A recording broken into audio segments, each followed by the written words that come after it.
My name is Dr. Emmeline Smith from the University of Glasgow, and I'm so excited to be here because there are many, many gods that still need to return to Nepal, but one of them returned home today. And this is incredibly exciting, and I cannot wait for all of the other cultural objects belonging to Nepal's living heritage to come back home.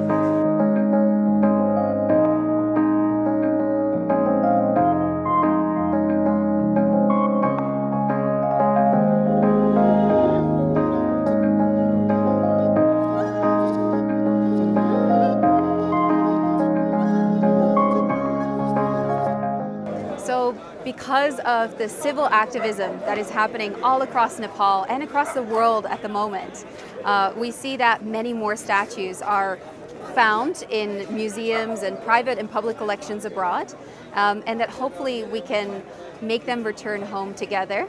Social media plays a huge part in this. This is where Twitter, for example, has played a huge role.